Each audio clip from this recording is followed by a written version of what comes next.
it is painful. Painful is for all three, but the other thing is that it's spreading to the other feet.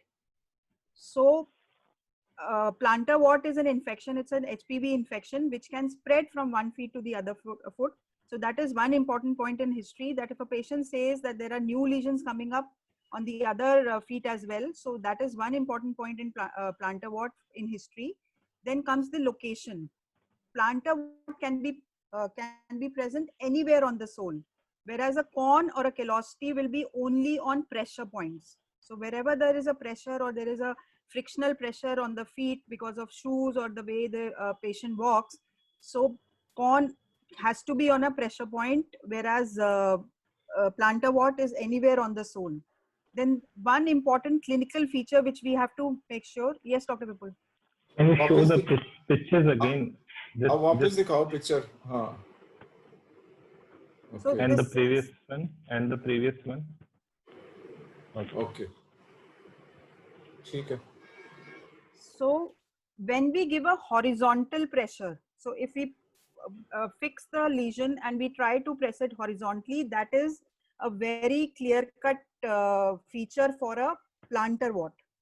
Whereas a corn, if you press it vertically, because it's a conical thing, so when you press it vertically, then a corn will be painful. So this is a very important clinical finding which we can do on an OPT basis to differentiate between a corn and a wart, because the treatment slightly changes in both corn and warts.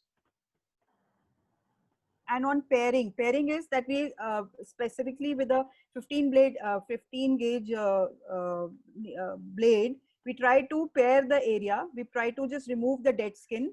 What we see is black dots, which are the thrombose vessels, which are present in a plantar wart. In a corn, there will be just a translucent area, and if we keep, so basically we have to remove a corn. We have to have it's a surgical excision we have to do in a corn. Whereas in a plantar wart, we can treat it with salectin or salicylic acid with lactic acid, which will help in exfoliating the skin. Orally, we can give vitamin A. We can give acitretin, which is a part of vitamin A, which will help in taking care of the plantar wart. So this is how we differentiate. So this is one important thing when we see a patient in OPD, we have to make sure that because if it's a corn, then we have to tell the patient to change the footwear or the way of walking. That has to be important. But in a case of a wart, the patient needs the treatment, because otherwise it will keep spreading to other areas. And it is because of unhygienic areas. They are not wearing chappals in the house or just roaming barefoot. So that is one important thing. So that's why I wanted to, because I get patients and there is always a confusion whether it's a wart or a corn. Hope it is clear. Yes. Ma'am what में जो burning कुछ करते हैं ना, वो क्या होता है? वो cryo is liquid nitrogen. So basically what we do in cryo is we basically freeze the epithelium. So it is liquid nitrogen at 190 degrees Celsius. So we freeze the epithelium, so which basically blocks the wart from the other epithelial areas, and it kind of swells up, and then the whole part kind of exfoliates from the skin surface. So that is cryotherapy. Is it needed for every case, or जिसमें initial treatment नहीं? If it is a localized lesion on a hands or feet, we can do cryotherapy, which works pretty well. It is pretty painful. The patient is in pain for next 3-4 days also. But it's a very nice treatment, not on face, not on areas which are more visible, because cryotherapy can lead to hypopigmentation of the area, especially in Indian skin. So for feet and hands, we do cryotherapy very easily, and it is a good modality to treat the wart, but not on areas which like face or anything. So we don't do it with cryotherapy. Okay. Case 2. A 9-year-old girl presented with white patches on the skin, on the face since 10 to 15 days. There was mild dryness on the skin. So you can see there is this white, it's not really, but I can, this is the patch which you can see. There were few patches also noticed on the sun exposed areas on the arms. What could be the diagnosis? Pityriasis versicolars. Dr. Agarwal was right, pityriasis alba. So we have to make sure, we have to take a history of atopy or dry skin in these children.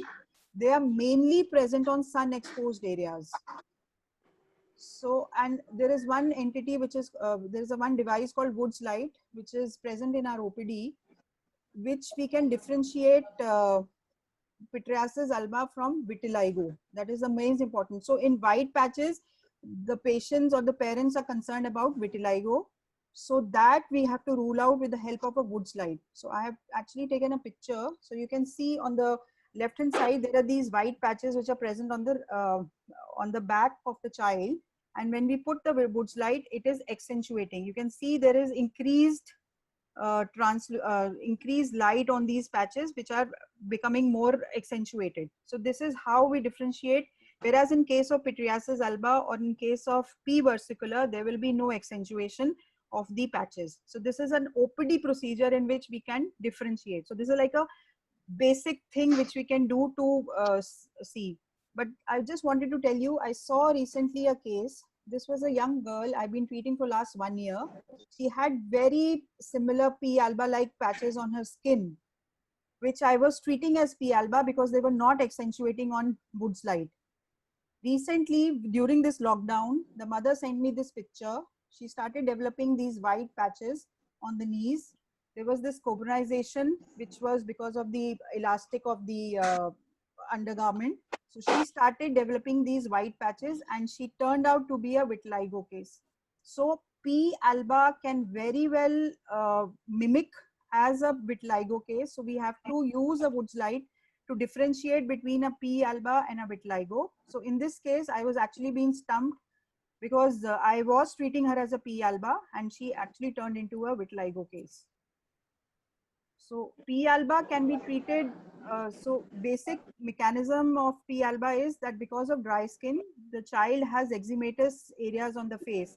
And when they are exposed to sun, so you will normally see in OPD, the children will come or the parents will come that we had gone for a beach holiday or they were playing too much in sun or in summer time, these white patches become more obvious. So it's nothing to do with deworming or calcium deficiency. It's basically a dry skin with a mild eczema on the face, which don't tan as compared to the rest of the face. And that's the reason they become more obvious on the skin, mimicking like hypopigmented patches, looking like vitiligo. So the treatment is general moisturization. You can give a sunscreen if the child is too much in sun, or if he is into sports which requires too much outdoor activity. And in case if it is mildly itchy or so mild, corticosteroids or pimecrolimus can be given for a few days, for 10-15 days. That will be taken care of. Whereas in vitiligo, we have to rule out autoimmune history of other diseases like thyroid, like megaloblastic anemia and all those. And then we have to treat it depending on how much is the extent of vitiligo. Dr. Tanvi, tacrolimus versus steroid for alba. Sir, actually, I use tacrolimus because steroids say the patient keep using it. Sometimes hypopigmented patches can occur because of the steroid. So I prefer pimecrolimus actually rather than tacrolimus. So Picon or Pacroma are the salts which are available for P alba. Any age you can use. There is no age bar. More than 2 years, sir. More than. Any history of itching and all is to be taken? Sir इसमें itching बहुत mild सी, the child might complain कि हल्का सा मतलब dryness से की वजह से itching है, but there is no apparent itching. मतलब it's not like he or she is scratching vigorously or anything.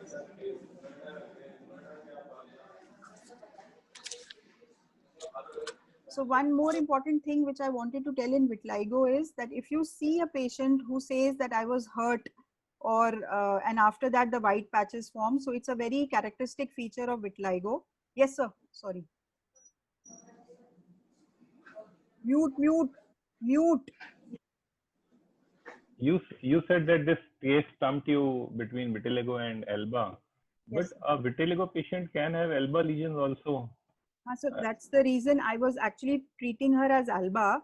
So, But when you found the vitelligous lesions, still your findings of wood lights of the face region would have been same, means that was Elba and the And Downer lesions so you can see this patch. So when I started looking at, so this is more well localized as compared to a vitiligo. Sorry, as compared to a P. alba. P. alba is a very ill-defined lesions. So it, but in in this the case, same, yeah, it can happen. That's a very valid point. It can happen. I'm not saying that, but this was a little stumper for me because she converted into a vitiligo, which I was actually initially. So first time when she took an online appointment, I said, "Ki it looks like P. alba only because you've been treating her like that." But then she came to the thing and she showed me the leg lesions. So I actually, so online Okay. consultation is also.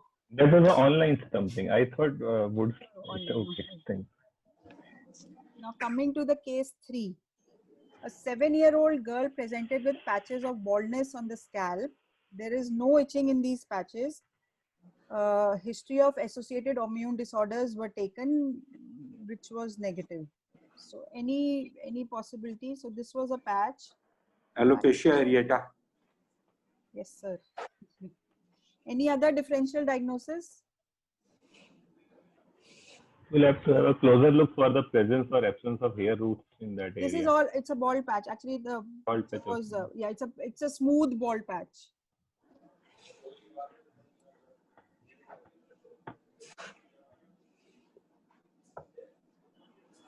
Dr. Agarwal gets a full point.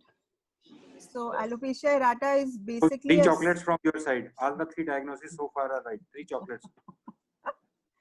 It's a smooth asymptomatic coin-sized areas of total hair loss in alopecia areata, but tinea capitis is one important diagnosis which we see in children and we keep seeing still. I still get cases from BLK showing tinea capitis. Right now there are 3 patients I'm treating for tinea capitis in good families.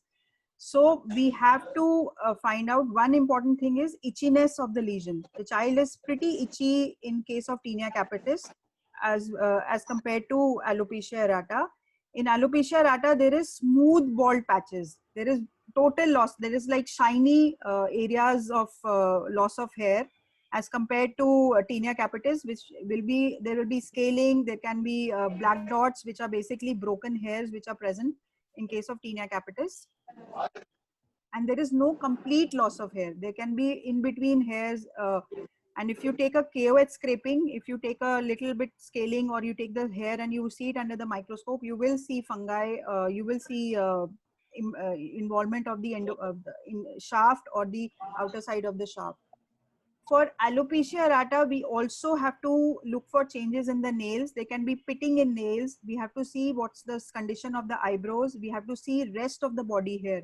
Are they still present? Because there can be different types of alopecia areata, which will not be present in case of tinea capitis. In tinea capitis, they can be scaling, they can be itchy, they can be fluid filled. So there is a condition called Kirion, which is a boggy swelling. So the child can present with a lot of inflammation of the area. So that is like a other side of the spectrum of tinea capitis. But for a normal, if a child comes with a loss of hair, so we have to make sure between. The one more condition which I wanted to talk about was this. Anybody?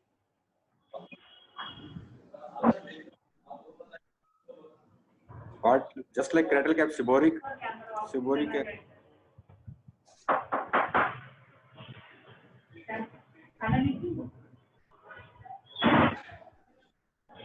So this is what we call trichotillomania. So trichotillomania is basically pulling of hair from the scalp. So in this, what the patient can present with, they can be uneven hair lengths at most reachable area of the scalp. So we have to see that the hair are broken in between. We have to take a history of stress from the parents. The child can be a type A personality. There can be problems at home. So they can be also associated habit forming behavior like eating nails, any of those things. So this is one condition in which we actually don't need to treat it. It's just a psychological condition in which we have to send to a psychologist to basically take care of the mental health of the child. So this is also one important thing. And I have seen in OPD the trichotillomania coming in young children. So I had a patient, she just had a sibling. She was 7 years old. She had a sibling. The mother was not devoting time to the elder one, and she started pulling her hair, and we had to diagnose it as trichotillomania, and she's all fine now. So this is also one important thing which I wanted to. So in loss of patches, there are the 3 important things which we can see in a child, from alopecia areata to trichotillomania. उसके लिए क्या करते हैं ma'am? Trichotillomania के लिए? हाँ. Counseling. We have to change the behavior of the child. We have to do counseling. Yes, counseling.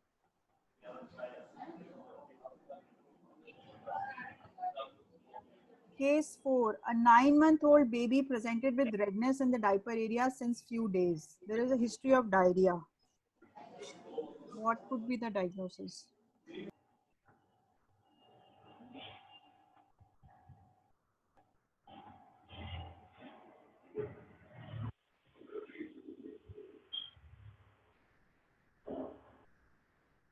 Anybody? Fungal चौथी infection. Chocolate नहीं लेनी तुम्हें? Standard Albicans. Who is this? Standard. Dr. Fungal Sanjeev? infection लग रहा है. Dr. Sanjeev? Contact dermatitis. This is mixed है. Contact भी हो सकता है, fungal भी हो सकता है. Fungal infection, satellite-like. The creases are नहीं, involved है थोड़ी सी. bald. Yes, sir, involved है. So that's why I had kept, Dr. Raman had asked me to keep this case, because that we get confused. So this is satellite lesions more satellite suggest the lesion. Yes, fungal so it lesion. is basically a candidal diaper dermatitis. So there is no sparing of no sparing of folds. The folds can be involved. There is satellite lesions, and any age group can be affected. So this comes into, like, this is basically a different criteria for candidal diaper dermatitis. It has to be differentiated from what we call the primary irritant diaper dermatitis, which you normally see in children. In those, the folds are spared. This is the most important thing, that the folds are spared, and we take the history, and there are no satellite lesions. The other entity was seborrheic dermatitis, which normally presents at a younger age, starting at 2 to 3 months. There is more diffuse involvement. There is greasy scales. Sorry, the spelling of scales is wrong. And there is no sparing of folds. So there is a diffuse erythema, and also the child can present with cradle cap. It can have lesions on the neck area. So all the folds can be involved in a case of seborrheic dermatitis. So this is a very severe form of seborrheic dermatitis. Normally what we see is just a cradle cap, a little bit on the face and neck. But in this, there is involvement of the diaper area. Another entity is the atopic dermatitis.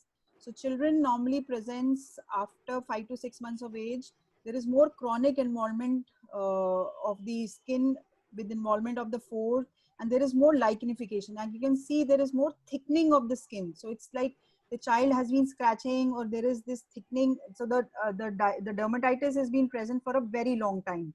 And in this case, we have to look for cubital fossa, popliteal fossa, where there is involvement, history of asthma, history of atopic dermatitis in parents or siblings, history of hay fever in parents or siblings or anybody in the family. So this case has to be treated as a case of atopic dermatitis. So 4 entities in a case of diaper dermatitis, and we have to make sure that we are not missing out any of those things. So in primary irritant dermatitis, it will only be involvement of the diaper area. In case of candidial, there can be involvement of the mouth, there can be candidial thrush inside, and also the involvement of the diaper area. Whereas in seborrheic dermatitis, as we talked, there is cradle cap, there can be involvement of the neck folds, and in atopic dermatitis, involvement of the cubital fossa and the popliteal fossa. And in general, facial dermatitis with history of atopy in parents or siblings has to be taken. Thank you.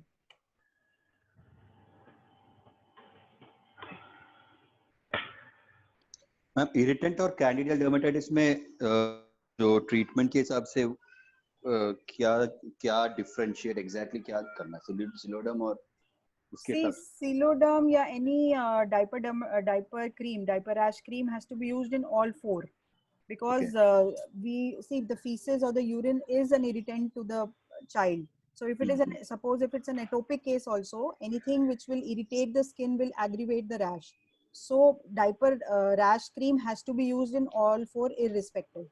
But in primary irritant, we know the reason is because of the just the feces and how they are cleaning and how they are changing the diaper. In candidial, we have to add depending on how how much is the involvement. We can give oral medicines as well, like fluconazole, and we give plain antifungal. So like candid cream and all. In primary irritant, we have to give a mild antifungal with a steroid base. Antifungal is just because the area is such, it's like a moisture prone area. The patients are the child is wearing a diaper, so it becomes a area for fungus to increase. So we are just giving as a preventive a mild antifungal with a steroid base. Whereas in mostly वही हमने देखा हुआ जब acute जी के साथ जब rash होता है then invariably children the rash gets better when we add some Siloderm mixi or Cordiderm or something like that rather than just giving a plain Siloderm. So that is just to prevent any further fungal infection. But if it's a primary candidial, we should avoid a steroid because we don't want the candid. So what I'm been seeing in a couple of years now, that the fungus is taking a lot of time to heal because of resistance, because of the steroids which we have been using for a very long time. So Cordiderm, Nixie or any of those things for a short term is fine. But see, in our country, problem is that once the cream starts working, the patient thinks that they can self-medicate. They use that, Yes, so they keep using it, and then it becomes a problem for us to treat a plain fungal. So we have to do treatment orally also, as well as only fungal for candidial. So that is, I would say that's a gold standard. We should not add a steroid in that case if we have made a diagnosis of candidial. Rest we can do that, but not in a case of candidial. So if there is a irritant dermatitis, maybe with the candidial thing, if you are suspecting, then a plain Siloderm with the plain candid ointment will not work in primary irritant. मैंने उसके साथ अगर हमने anti fungal भी डाल दिया है उसके साथ जैसे यूमोजोम, जैसे हम यूमोजोम एम देते हैं, उसमें भी स्टेरॉइड है ना थोड़ा सा. हाँ, so वही मैं कह रही हूँ ना, but not in candidial, in a primary irritant. Primary irritant is because only the way the patient, like if it is because of diarrhea or anything, and the cleanliness of the area, how much the diaper the patient, the child is wearing, all those things will cause primary irritant dermatitis. Okay. Good, ji, Dr. Tanvi. Good as usual, to the point. Nice slides, nice patients. थोड़े और हो जाते तो और अच्छा लगता. जल्दी खत्म. आप आना शुरू कर दिया आपने? नहीं अभी. हॉस्पिटल? हाँ. पेशेंट ही नहीं है सर, कहाँ के भी क्या करूँ? आ ही नहीं रहा. बताओगे कि हॉस्पिटल से नहीं सर, हॉस्पिटल का नाम लेती हूँ तो वो कह रहे कि मैं हॉस्पिटल नहीं आना. चलो ठीक है. ओके जी, thank you very much. Thank you. Thank you.